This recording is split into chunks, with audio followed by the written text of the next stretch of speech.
Okay, so here 4.2 capitalism as a social system. So now we are learning what is capitalism. The first sentence is a definition for capitalism, and you have already learned about the capitalist ideology given by Karl Marx in your first year theoretical chapter, where you learned about Karl Marx. Okay, so here capitalism we are explaining with the help of Karl Marx definition. According to Karl Marx, capitalism is a social system which produces things for market with the help of wage labor. So capitalism is a social system, and what this capitalism is doing, it is producing things. For whom? For market, for selling, for market with the help of wage labor. Okay, so capitalism is a social system which produces things for market. Capitalism is producing things for market with the help of wage labor. Wage labor means we are paying money for labor, that is wage labor. So we are appointing someone for work, and that is wage labor. We are producing things for market with the help of wage labor. Okay, that is capitalism. That is the opinion of Karl Marx. And Karl Marx says all economic systems are social systems. So this capitalism is existing in the society, and hence it is coming under a social system. And he says all the economic systems are social systems. Then mode of production produces particular relations of production which results in class structure. This is the opinion of Karl Marx. Mode of production means how we are producing something. How we are producing something? We are producing things in the factory. There is an owner for that factory. Then factory is there, owner is there, then somebody is there to work, and final products are there. All these together form mode of production. Okay, so mode of production produces particular relations of production.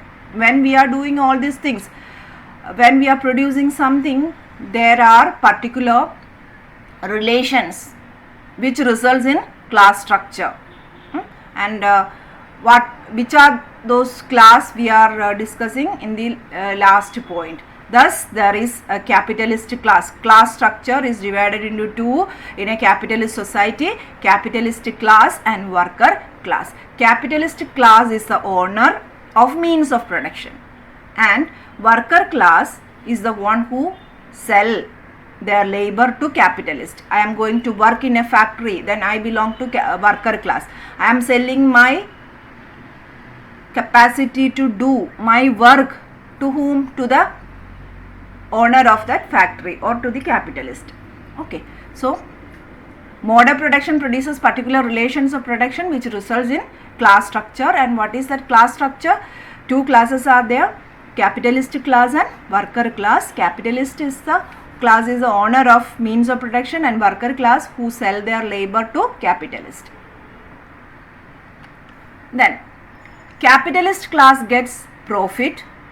So I am selling my labor. I am doing work in a factory, but I am getting very less money for my work, and the majority of the profit is taken away by the capitalist. So capitalist class, because he is the owner of the factory, he is the person who is investing in the factory, he is the one who is the owner of the raw materials that they are giving for me to do something, right? I am a worker. I get money for my work. That's all. I am the property of the capitalist class. My work is the property of the capitalist class. Okay. Capitalist class gets profit and they pay less to workers, thus extracting surplus value from the workers' labor. Surplus value means thus extracting excess work, excess profit from the workers' labor. They are getting profit. Who is doing the work? Labor. Worker is doing the work, laborer or worker is doing the work, and the worker is not getting profit. Worker is getting what he is doing, and the capitalist class is giving money to the worker and the profit is taken away by the capitalist class. Then so naturally this is an exploitation, right? Capitalist class is exploiting worker class because the profit is taken away by the capitalist class. So when exploitation becomes maximum, workers clash with capitalist class and the system breaks down. Okay, this concept you learned in the first year class, right? So when the capitalist class exploit the workers class, that exploitation when becomes maximum, clash with capitalist class happens and the system falls, and then a new socialist communist system comes up. This is the ideology of Karl Marx. Okay, that is the ideology of Karl Marx about capitalism. The last point is commoditization and consumption are the two features of capitalism. Two special features of capitalism are commoditization and consumption. In the next slide, we will learn what is commoditization and what is consumption. So these two slides are about capitalism, and we are learning capitalism from Karl Marx viewpoint, right?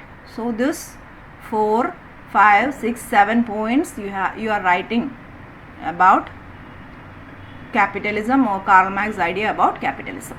Now commoditization and consumption. What is commoditization can be asked for 3 marks, 4 marks, and what is consumption also can be asked. So this slide is about commoditization. Commoditization is a term derived from the word commodity. Commodity means, what is commodity? Thing that can be sold. Okay, so when things that were not traded in markets become commodities, it is called commoditization. When the things that were not traded in markets become commodities, when the things that were not traded traditionally in the markets become commodities in the modern world, it is called commoditization, right? So commodities means that comes in the market for sale. Now you think about few things that were not sold in the markets and now available in the markets for sale. Okay, here the second point is about the examples. There are many examples for that. Water where in the traditional society water were not available in the market. Now we sell water in bottles, right? And second one, labor. Now we get labor for wage. Earlier it was not like that. Whatever work I wanted to do, I do at my industry or at my home. Whatever I wanted to do, I am doing for myself, or my family members are doing that work. Now we get labor for wage. We can appoint someone to do, I can appoint somebody to do my household work. I am paying for those work that person is doing. Earlier it was not like that. Whatever I wanted to do, I am doing for myself. So now labor gets for wage. Third is brides or bridegrooms we get through marriage agencies. Now if you want a bride for your son, you can go and register in a marriage bureau. Okay, even in Kerala we have so many marriage bureaus. Kerala Matrimony is there, Bharat Matrimony is there, Chavara Matrimony is there, Nair Matrimony is there, right? So different matrimonial sites are there. You can approach those agencies and register there. You will get a bride or a bridegroom. So in the traditional society it was not like that. Relatives and our friends find out brides or bridegrooms for their family members or friends. Then fourth is organs we get if we pay. You get kidney, you get liver, you get eyes, then even you get blood if you pay money, right? So that is also, these organs were not traded in the markets before and now are trading in market. Then the language we learn from schools. Earlier languages were taught in joint family environment. Elder members taught you languages, but now we learn languages from schools. We have spoken English classes, we have personality development classes, then we have special skill development classes. So all these things were not available in the market before and now are available in the market. So that is commoditization. First point is the definition and second one example. Clear? Now next is consumption. Can be asked for 4 marks. Then it is another feature of capitalist society. Consumption is another feature of capitalist society. And a consumer, what is consumption? A consumer conveys a message about his socio-economic status by buying goods. Consumption is actually consumption is the behavior of a consumer, a person who is going to purchase things, is what is called consumption. So a consumer, when goes for consuming things, for purchasing things, he conveys a message about his socio-economic status by buying goods, and this is known as status symbol.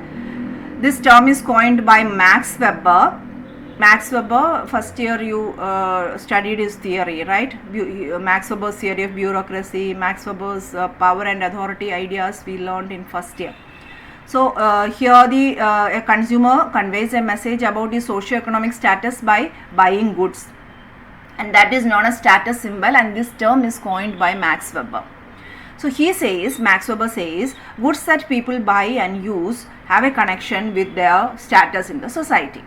For example, if I am purchasing a mobile phone and I belong to a rich affluent family, I will be going for a mobile for 1 lakh rupees or for 50,000 or 60,000.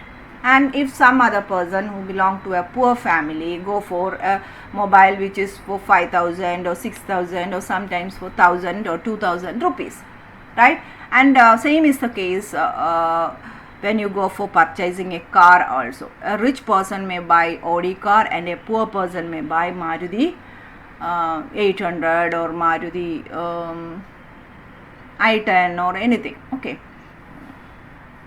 So the purchasing capacity, the purchasing behavior depends upon his status in the society. A mobile phone or a car one owns are important markers of his socio-economic status. Weber wrote how class and status groups are differentiated by their lifestyle. We can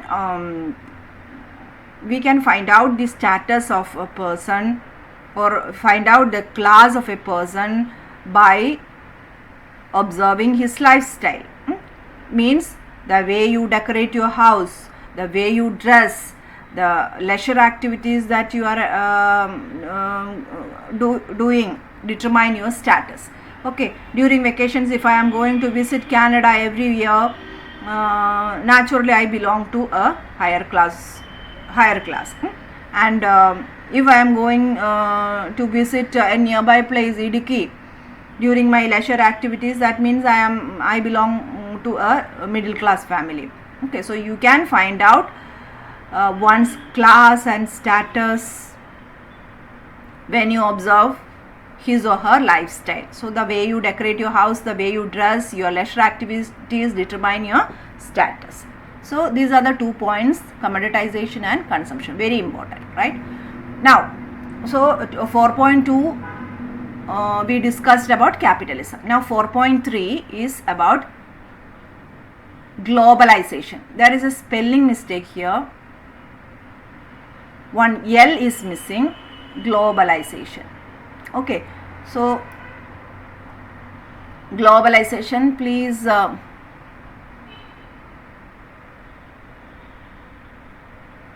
write one L, GLO, globalization, linking local, regional and international markets. So what is globalization is what we are studying here. Okay, so here also there is a spelling mistake, please, I'm so sorry, typing mistake. India started globalization liberalization policies during late 1980s. These globalization and the coming liberalization are the two policies which India introduced in late 1980s. And these two ideologies, these two policies helped to link a world economically, politically and culturally. Before the introduction of these ideologies or policies, India was a country which has no connection with external, which has no intensive connection with external world. After the introduction of globalization and liberalization, that helped India to link with world economically, politically and culturally. Globalization is a process in which money, this is the definition, in which money, people, commodities, information and technology are interconnected worldwide. Globalization permitted people to move freely from one place to another. The rules and regulations were there, restrictions that were there in the movement of people, in the movement, in the transfer of money, the movement of commodities, in the movement of ideas, etc. Liberalized because of globalization process. So globalization is a process in which money, people, commodities, information and technology are interconnected worldwide. Then globalization expands and integrate markets globally. Globalization helps to expand and integrate. Integrate means markets can come together because of globalization. Integrate markets globally. Changes, but now the last 2 points are about the merits and demerits. First one is the demerit and second one is the merit. Changes in one place may affect other places too. That is a demerit. If something is happening in one place, for example, COVID-19 originated in China and that COVID-19 influenced throughout, it affected the economy, it affected politically and culturally in a global perspective, right? Changes in one place may affect other places too. For example, 9/11 attack of World Trade, New York. It was a World Trade Organization building was attacked by terrorists in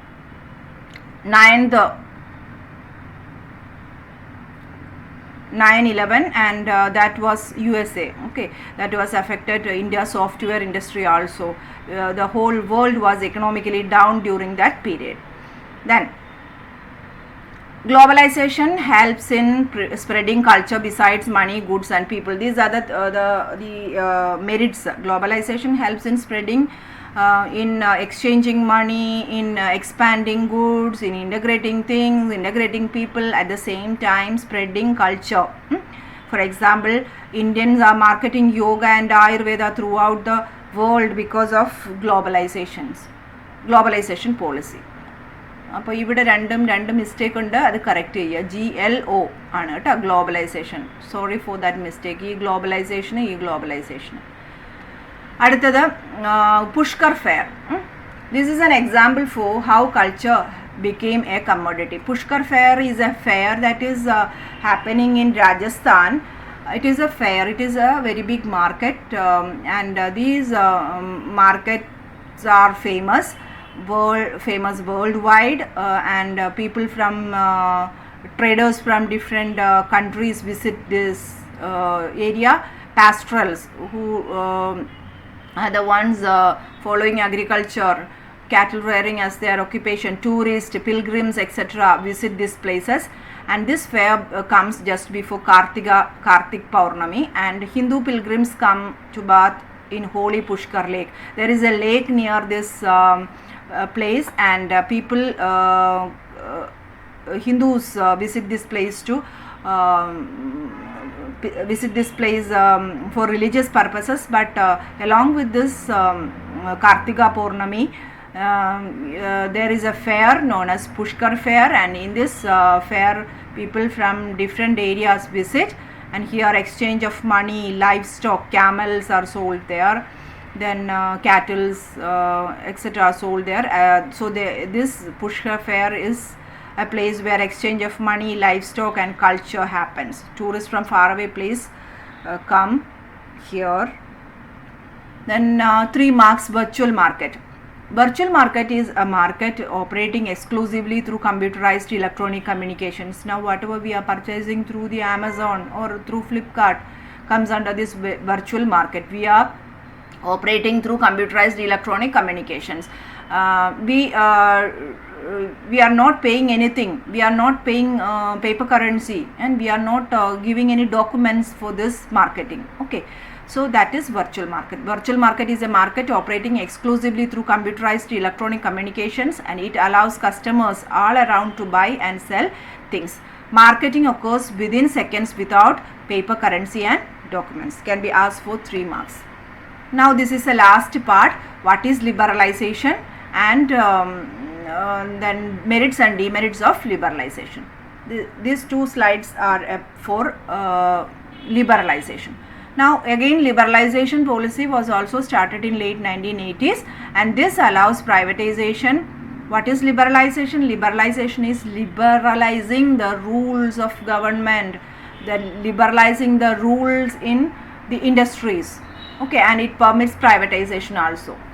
So this allows privatization, loosening of government regulations on capital, labor, trade, reduction of tariffs and taxes, duties, etc.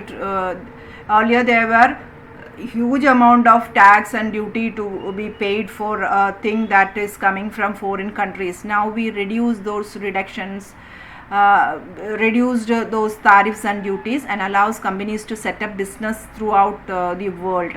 So in India, liberalization permits companies to set up business in India, and at the same time Indian businessmen can go and set up business in other countries also.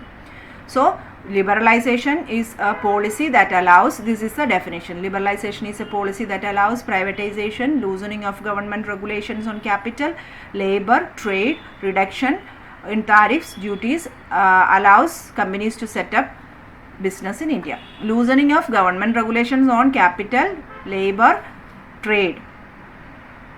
Okay, these are all together. Loosening of government regulations on capital, labor, trade, reduction in tariffs, duties, allow companies to set up business in India. Then marketization is generally we use to explain liberalization. Marketization is use of markets to solve economic, social and political problems. So it is another word for liberalization. Okay. Then merits and demerits. Merits, there are 5 points. Merits of liberalization. Liberalization stimulated economic growth in India because we are starting private industries, and there is no rules and reduced rules and regulations. Tariffs are very less, and hence it stimulated the economic growth. 2. Opened up Indian markets. It opened up means without regulations Indian markets can come up. Opened up Indian markets. 3. Increased foreign investment. People can come and invest in India, so increased foreign investment. Then privatization helps to increase the efficiency of the company naturally. Okay, government companies, because of liberalization, government companies run on laws and they closed their companies, and hence privatization helps in to increase the efficiency of the companies. Private employees strictly watch how their employees are working, and hence it gives profit to companies. 5th one, Indian companies may benefit from its connection with global market. Now we have a connection with a global market, so naturally when we produce things, the Indian companies may get benefit from that. Any demerits? Demerits are unemployment in some sectors. In some sectors where Indian people, Indian markets, where there, for example, automobile, electronics, etc. In the India, people lost their job. Okay, unemployment occurred because new companies are coming, privatization is there. So in some areas people lost their employment. Then disappearance of government companies. Government firms are no more profit making, and then these companies disappeared. 3rd, agriculture becomes non-profit business. Now we cannot rely on agriculture. we are not getting profit. So agriculture became a non-profit business. Then fourth one, small traders suffered because things are coming from outside. Chinese products are coming. Things from other foreign countries are coming to India. So naturally small traders suffer. And huge traders such as Reliance, Birla, Tata, etc. Made profit. But small traders suffered. Then growth of unorganized sector also happened.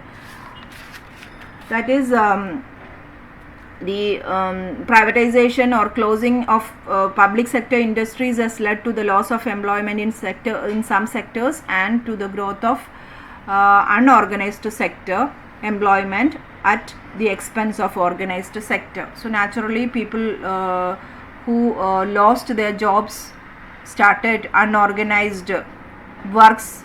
They work for the huge companies, and growth of unorganized sector also developed because of the loss of jobs in public sectors and loss of jobs in organized sectors. Growth of unorganized sector occurred. So that is the